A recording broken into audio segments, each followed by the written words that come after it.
This is Brontë, written by Kyle Brookes and based on the screenplay of the same name. Episode 3. Show Me How to Live.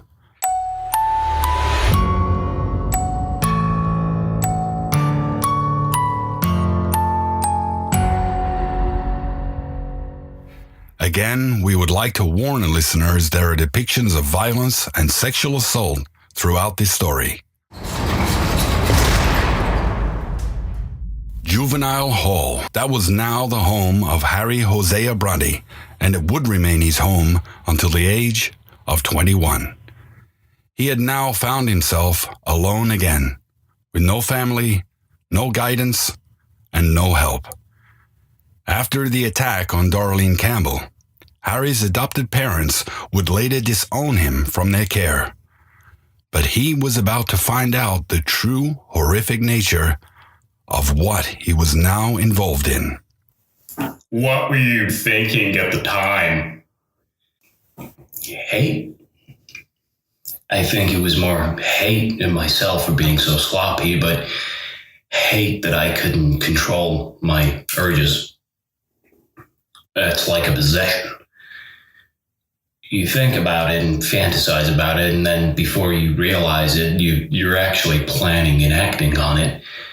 You then think, what would have happened if I just ignored it, didn't act on it? But I don't think that ever would have happened. When I arrived there, they knew what I was in for, and they let me have it. Let's just say that. They abused you in there, the other boys? Well, yeah, they did more than that. They had kids inside there that had done a lot worse things than me at that point in time. Yeah, I was assaulted pretty early on in there. It didn't start as in sudden horrific abuse, but it started as in intimidation in the cafeteria and places, but then it escalates. Now, when I used to go to the shower room, I required guard supervision, but I didn't get that. And I was ambushed by several boys, and I tried to fight them off, but it wasn't possible, and I was assaulted by them. Sexually? Yeah.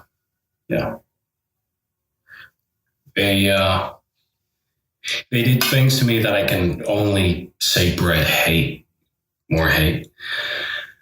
I knew if I did leave this place that I would come out an animal. I thought whatever human consciousness I had, I was going to lose in there alone. I went into a world of delinquents as a horny teenager. I knew I'd leave worse than them if I didn't die. So what did you do? I had to survive. Ken. I fucked them up. One night I took a pillowcase and filled it up to my grip with these stones. I started to slowly collect day by day from the yard. And then I beat the hell out of one of those fuckers whilst he slept. I didn't enjoy it at first. It was something I had to do. It wasn't something I was comfortable with. It was very alien to me. But the more time went on, the more confident I became with how things worked. I said I'd go on and on until I was okay in there. I still had schooling and so forth, but it was like you could never feel safe in any part of that place unless they feared you. Another occasion, I was in the cafeteria and this kid's coming toward me, and I just swung my tray across his face and stuck this plastic fork into the other kid's neck. I think it was his neck. And I had two choices at that time. I could become a victim for the rest of my time there, or become a predator. Word travels quicker when you're a predator. You make friends a lot quicker. I wasn't brought up to do the things I was doing, but it was that or end up dead.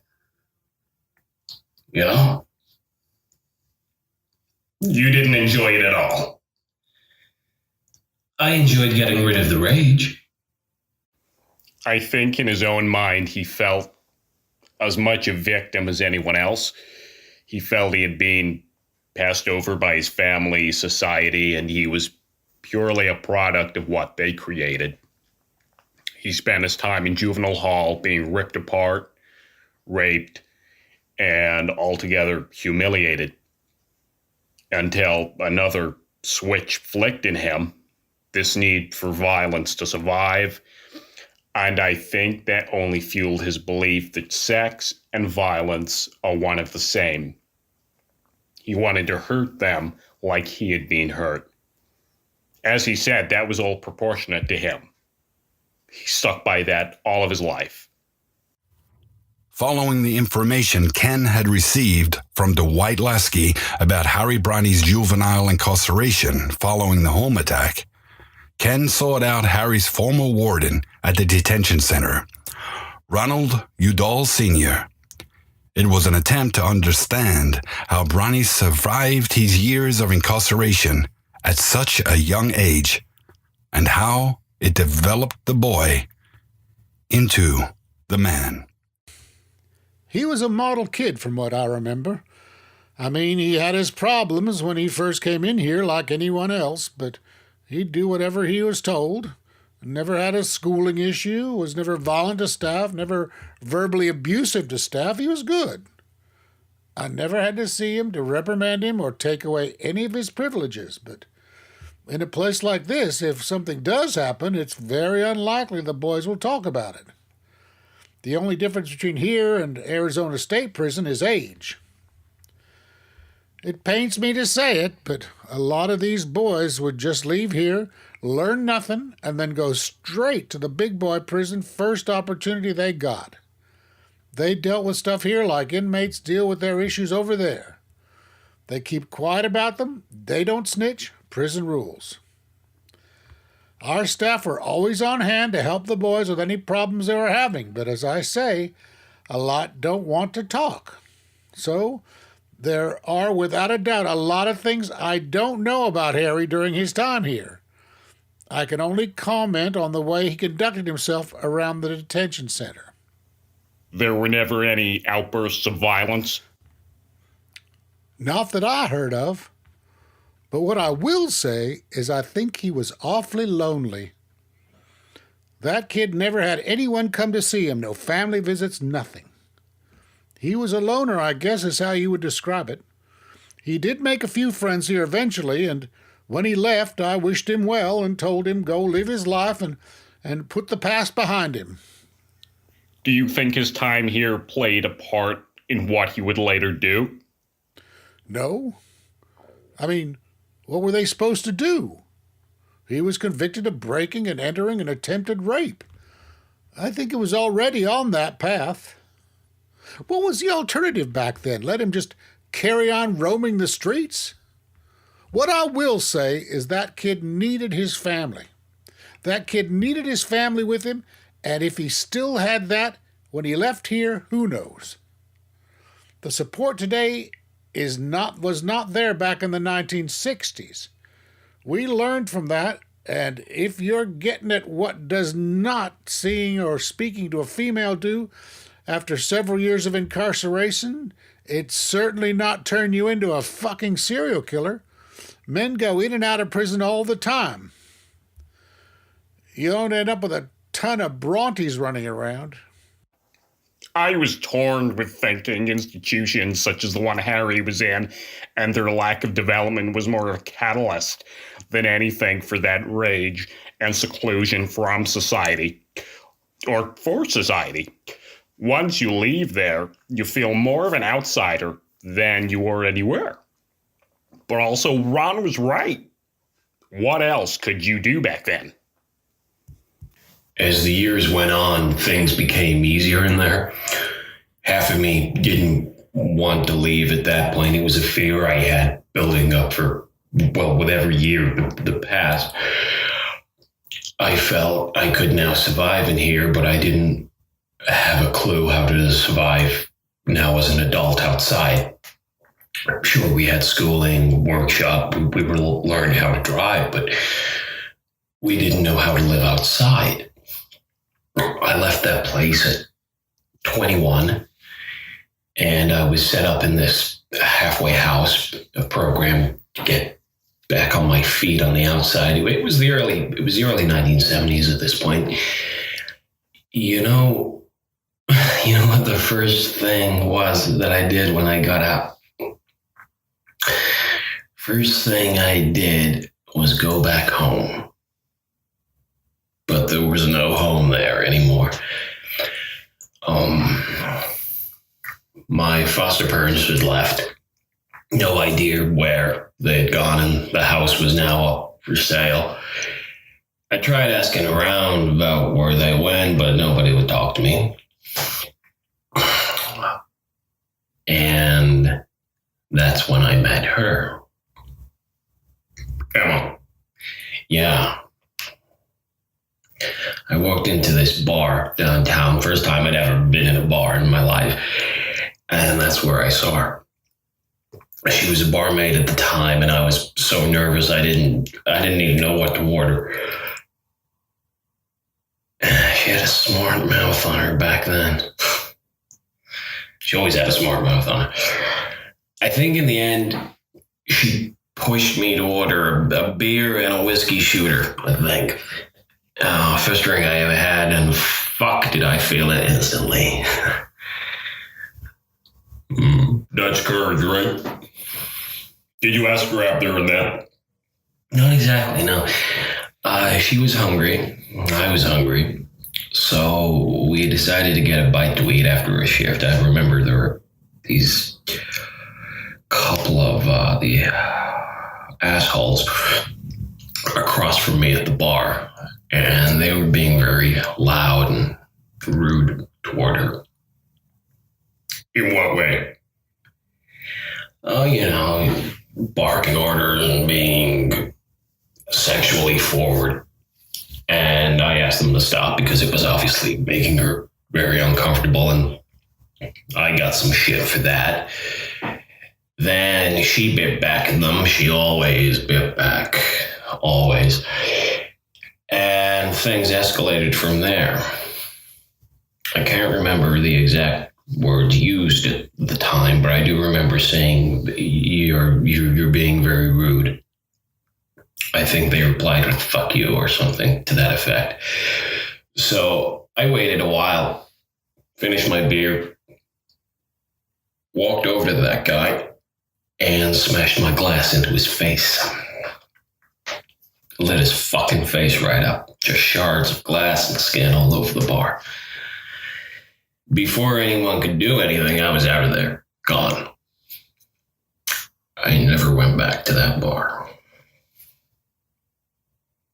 What about Emma?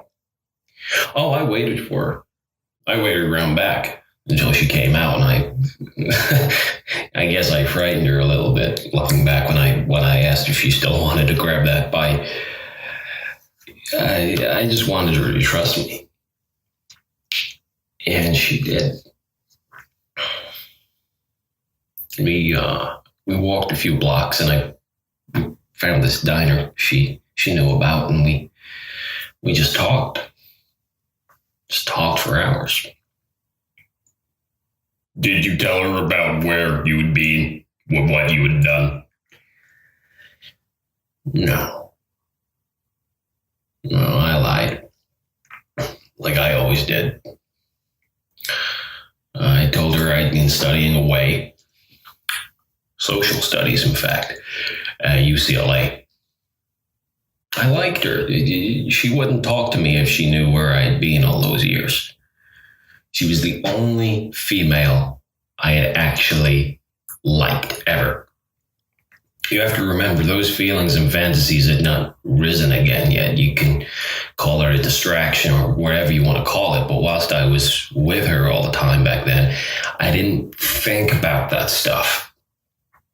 I started to love her after one night spent with her. See, that's what surprises me. Anyone would say you're a psychopath. You have no empathy and no conscience for what you did. But you loved her. You loved Emma. Look, that's just a label. A person like me needs a label. And yes, you say psychopath, but I am still human. I do still feel. Serial killers do have emotions and do feel love. You just have to know where to hit them. Okay. So what happened then? Well, as I say, we talked for hours about life, about dreams, about failures, and then I walked her home. I remember Johnny Cash's Wanted Man was playing over the jukebox in that place. Quite ironic thinking about it now, but every time I heard it, I thought of her. Did she ask you about the limp? Oh, yeah. I did tell her the truth about that. I don't know why. No idea. When we got back to her place, her roommate wasn't home, and we'll get to that, but she actually played it for me. Well, a rendition of it. She knew I liked Johnny Cash. She was a great musician. Great guitar player, actually. Shame she gave it up. So what? What happened? What happened? I stayed the night. We were pretty much inseparable after that. I met her roommate the next morning. Pretty awkward situation, actually. I was, let's say, partially dressed when she came home. For a second, I thought I recognized something about her, but I wasn't sure to bring it up. And then Emma introduced her. Ava.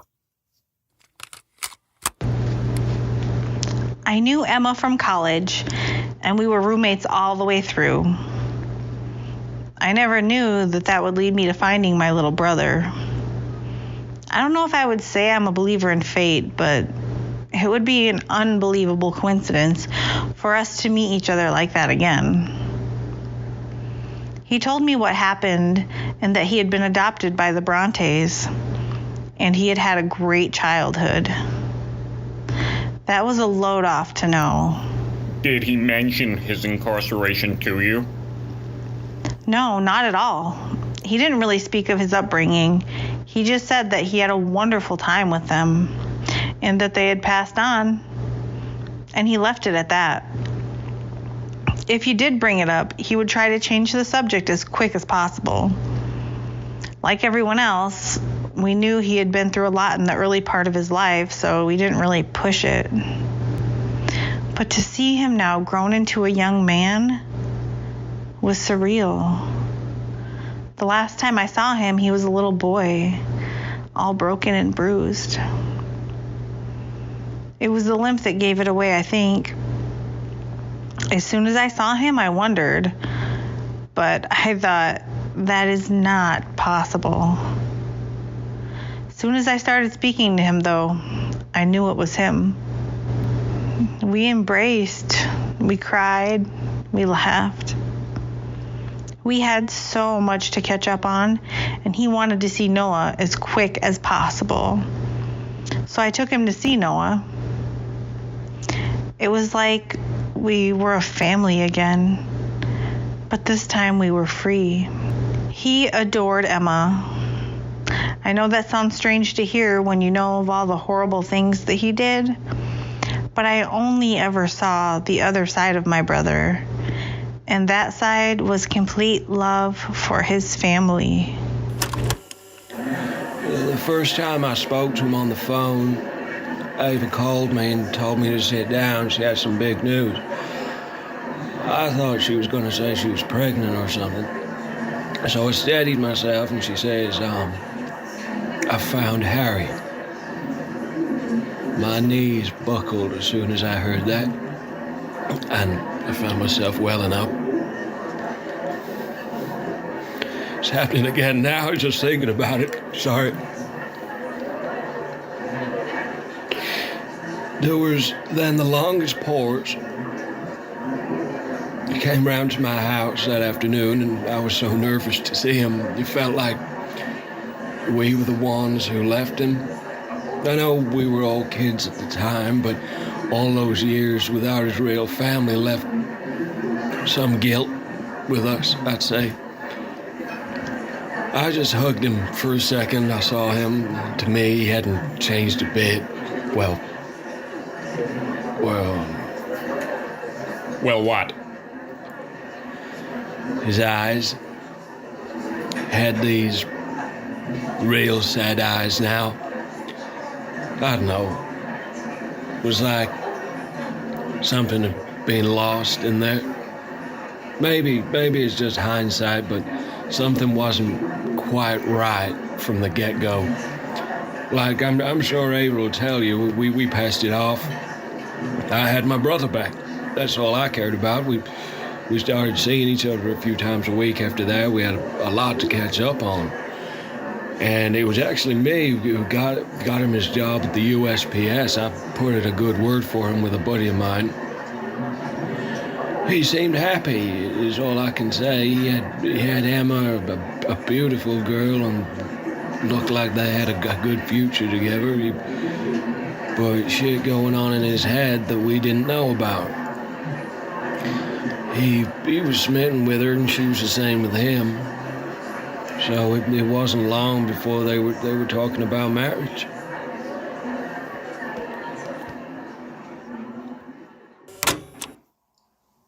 You bought the house, didn't you? Yeah, we started to get pretty serious pretty quick, and we wanted our own home. The old Brontë place had been through another one or two owners, I believe, since I'd been away, but price was good. It was always a good home. It was all I knew and remembered from the outside, so there was definitely safety there. So we went for it. I later actually proposed at the same diner we first went on our date. It might not seem like the most romantic thing now, but at the time, it was perfect for us. It's like where, it was the beginning. It was the beginning of everything. So, yeah, it was right for us.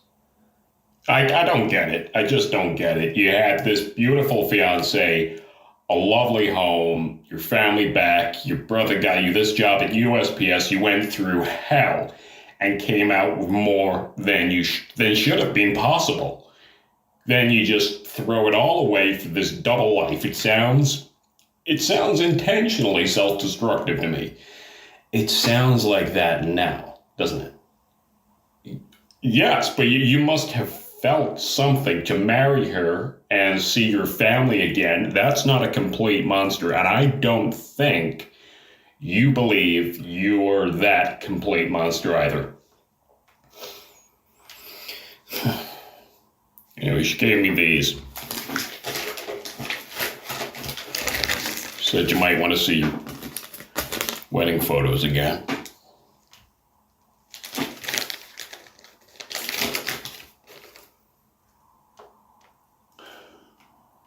Wow.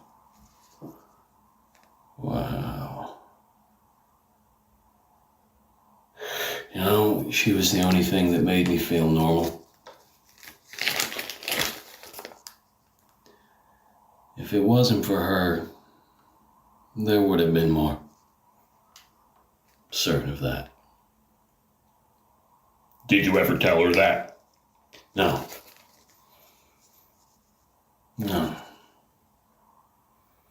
I told her I loved her every day, but when it all came to an end, I never told her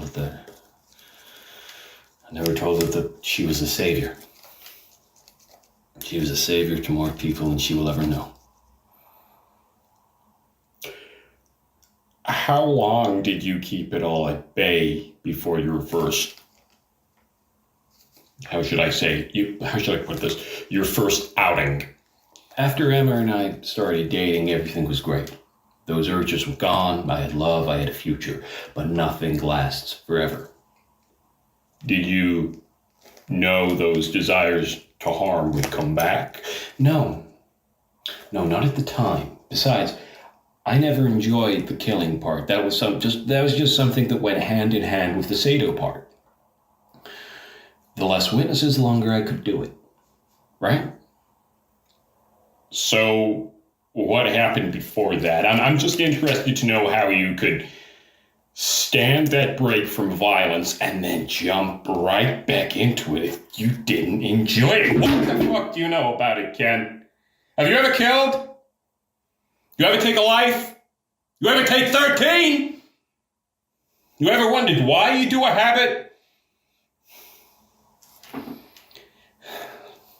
You don't know, and you'll never know. You wonder what made you that way, and then someone with a clipboard will say, no, I don't think it was that. You just enjoyed it. I've never been there myself. I've never been raped. I've never been beaten to paralysis by the person who was supposed to protect me. I've never not known love. But it wasn't that made you. Fuck them, they don't know. It's no excuse for what I did, but it's up to me to tell you why, not you to tell me. Okay, please calm down. I'm sorry.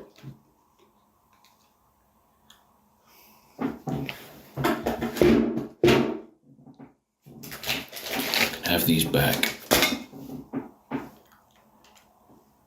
I'm sorry. Okay? Okay, now where were we? The time you were happy. That's right. That's right. And as I say, it was a happy time. I had my brother back, I had my sister back, and I was about to have a wife. I couldn't have asked for more. But the downfall was coming. I was getting these interests all over again. Why? Fantasy. Fantasy of control again. Fantasy of hurting those who would try to hurt me or offend me. She loved me, but I was missing fear. I was missing dominance. I was missing being the predator.